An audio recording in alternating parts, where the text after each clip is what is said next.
కూకట్పల్లిలో బాలిక హత్య సహస్ర హత్య. నిందితుడు ఎవరైతే ఉన్నారో మైనర్ బాలుడిని నిన్న పట్టుకున్నారు. 14 ఏళ్ల బాలుడు, 10వ తరగతి చదువుతున్న బాలుడు బ్యాట్ కోసం వెళ్లి బాలిక అడ్డుకుంటే బాలికను చంపానని చెప్తూ పోలీసులకి ఇవన్నీ చెప్పాడు. 14 ఏళ్లకు ఏంటి ఇదంతా? అంటే 14 ఏళ్లకు మర్డర్ చేసేగాని బా బా పేపర్ మీద రాసుకోవడం గాని ఏం చేయాలని చెప్పి సినిమాలు, ఓటీటీలు, ఇప్పుడు అదే చెప్తున్నాడు అబ్బాయి కూడా. సామాజిక క్రైమ్ మాధ్యమాలు వెబ్ ఇవే సీరీస్ చెప్తున్నా కదా. వెబ్ సీరీస్‌లు ఎక్కువ ఇవాళ చూసాం. నువ్వు ఓటీటీలోకెళ్ళు, యూట్యూబ్‌లోకెళ్ళు, గూగుల్‌లోకెళ్ళు, పరమ నీచ నికృష్ట దరిద్ర దౌర్భాగ్యపు అన్నీ ఎలా చెయ్యాలి, ఎలా ప్లాన్ చేసుకోవాలి, ఎక్కడెక్కడ దొరుకుతాయి, ఏ విధంగా ఉంటాయి అన్నీ కనబడుతున్నాయి కదా నాన్న. అన్నీ తెలుస్తున్నాయి కదా. కాబట్టి ప్రేరేపితం అవుతారు. కాకపోతే నాకు ఒక్క ఆలోచన ఏంటంటే, ఆ 14 ఏళ్ల వాడు అన్ని పోట్లు పొడవగలడా? అన్ని పోట్లు పొడవగలడా? ఇదొక్కటే నాకున్న అనుమానం. ఇందులో ఎవరన్నా ఉన్నారా, ఇంకేదన్నా జరిగిందా, ఇదొక అనుమానంగా నాకుంది. ఎందుకంటే వాడు పసివాడేగా. 14 సార్లు పొడిచేంతటువంటి విధానంలో బ్రతుకుతున్నాడా వాడు? కాబట్టి పోలీసు యంత్రాంగం వారు దీన్ని సీరియస్గా తీసుకొని ఆ పిల్లవాడి ద్వారానే ఇంకా ఏమైనా నిజానిజాలు ఉంటే బయటికి తీసి సమాజానికి తెలియపరచాలని నేను కోరుకుంటున్నాను. అబ్బాయి చెప్పింది కూడా పోలీసులు చెప్తున్నారు ప్రెస్ మీట్ పెట్టి. సోషల్ మీడియాలో ఇలాంటివి చూసేవాడు, క్రైమ్ సీన్‌లు, వెబ్ సీరీస్‌లు, ఓటీటీ సోషల్ కంటెంట్. మీడియాలో చూసే కదా ఆడపిల్లల మీద అత్యాచారాలు జరుగుతున్నాయి. ఓటీటీ కంటెంట్ ఎక్కువ. ఆడవాళ్ళు మాట వినట్లేదని మొగుళ్ళని ఏ రకంగా ఇవన్నీ సోషల్ మీడియాలో చూపిస్తున్నటువంటి విధి విధానాలే కదా నాన్న. వెబ్ సీరీస్‌లు కూడా ఎక్కువగా చూసేవాడు, క్రైమ్ అంతే. సీన్.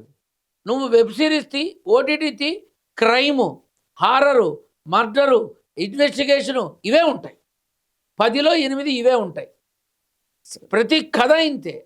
సో ఆబ్వియస్లీ దానికి డైవర్ట్ అయినప్పుడు ఎక్కువ అవి చూస్తున్నప్పుడు తన ఆచరణ, తన ఆలోచన, తన మాట, తన విధానం అటువైపు వెళ్ళిపోతాయి. 14 ఏళ్ల అబ్బాయి అంటే ఇంట్లో తల్లిదండ్రుల దగ్గర కూడా అట్లా లేకుండా అట్లాంటి ఎటువంటి ఆలోచన. ఇప్పుడు 'సుడిగుండాలు' అనే సినిమా ఉంటుంది ఏఎన్నార్. ఆ సినిమాలో చూపిస్తారు. వాడు ఎందుకు చంపారు అంటే ఎలా తెలుసుకోవాలని చంపాము. వాళ్ళు టీనేజర్‌లే చంపారు. 'గుడిగంటలు' అనే సినిమా చూసావా?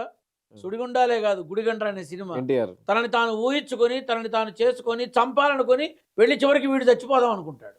బాహ్య ప్రపంచంలో ఈరోజు ఇలా జరగడానికి గల కారణం మనమే. ఈ చేతిలో ఉన్నటువంటి, ఇంతకుముందు కూడా చాలాసార్లు చెప్పా, చేతిలో ఉన్న ఆండ్రాయిడ్ ఫోను అందలము ఎక్కిస్తుంది, అండర్వైర్ ఊడిపోయేలాగా దెబ్బలు కొట్టిస్తుంది. ఇది గ్రహించాలి ప్రతి ఒక్కళ్ళు. ఒకప్పుడు హాల్లో అందరూ కూర్చొని కాఫీ తాగడమో టిఫిన్ చేయడమో ఉండేది. ఇవాళ ఎవడి ఫోను వాడు తీసుకొని ఎవడి గదిలో వాడు కూర్చొని ఏం చూస్తున్నాడో ఎవడికి తెలియదు, ఏం చేస్తున్నాడో ఎవడికి తెలియదు. అందరు కలిసి ఉన్నా కానీ మళ్ళీ ఫోనే ఉంటుంది చేతిలో. అందరూ కలిసి ఉన్నా ఫోనే ఉంటుంది. ఫంక్షన్స్కి వెళ్ళినా ఫంక్షన్ చూడడం కన్నా వాట్సప్, యూట్యూబ్, ఫేస్బుక్ దీని మీదే దృష్టి ఉంటుంది. ఎవడన్నా ఫోన్లు పక్కన పెట్టి ఎంజాయ్ చేస్తున్నారా? ఫోన్లు పక్కన పెట్టి ఆడుకుంటున్నారా? ఫోన్లు పక్కన పెట్టి చక్కగా కార్యక్రమాల్లో పాల్గొంటున్నారా? లేదే. సో ఈ చేతిలో ఉన్న ఆండ్రాయిడ్ ఫోను, గోడ మీద ఉన్న ఓటీటీ చూసే స్క్రీను, ఈ రెండు పసిపిల్లలతో సహా నాశనం అవుతున్నాయి జీవితాలు. అరే పిఠాపురంలో 3 ఏళ్ల బాలికను నాశనం చేశారయ్యా. ఏం చెప్తావు? నువ్వు 14 ఏళ్ల పిల్లవాడు అంటున్నావు. ఇవన్నీ ఎలా జరుగుతున్నాయి? మనం చూపిస్తున్నాం, వాళ్ళు చూస్తున్నారు. సో ఈ విధానంలో గుడ్డలన్నీ ఓడదీసి యూట్యూబ్లో రీల్స్ అని చూపించి అన్నీ తేటతెల్లంగా చేసి చూపిస్తుంటే మనసు చెదరదా? ఆలోచన మారదా? ఆశ కలగదా? కాబట్టి ఇవన్నీ మనం ఆలోచించాల్సినవి, మనం ఆలోచించాల్సిన విషయాలు ఇవన్నీ. కాకపోతే ఒక్క చిన్న డౌట్ ఏంటంటే, 14 ఏళ్ల పిల్లవాడు 20-23 సార్లు పొడిచాడా? ఆ వయసుకి అంత కరుకుగా మారిపోయిందా మనసు? నా అనుమానం ఇది. ఒక పేపర్ కూడా చూపిస్తారు, ఎలా చేయాలి, ఎలా తప్పించుకోవాలని కూడా పేపర్ కూడా. అది నేను అదే చెప్తున్నా, నా అనుమానం ఇది.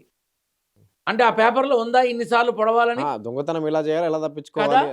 ఇప్పుడు ఎవరు అంటే వీడు దొంగతనం చెయ్యబోతూ ఎవరి కంటన కనబడ్డా? వాడు వీళ్ళని ఈ రకంగా చేశాడా? దాన్ని అలా చేసి వీడిని ఇలా చేశాడా? తెలీదు. కానీ నాకు 100 అనుమానాలు ఉన్నాయి. 14 ఏళ్ల పిల్లవాడు అన్నిసార్లు పొడిచి తాపిగా ఇంటికి వచ్చాడా? స్పృహ తప్పి పడిపోతాడా ఆ వయసు వాడు? సో ఇది ఒక అనుమానం నాకు వ్యక్తపరుస్తున్నా. కానీ పోలీసు యంత్రాంగం తీవ్రంగా తీసుకుంది. దీని మీద ఉక్కుపాదం మోపుతుంది, అనుమానం లేదు.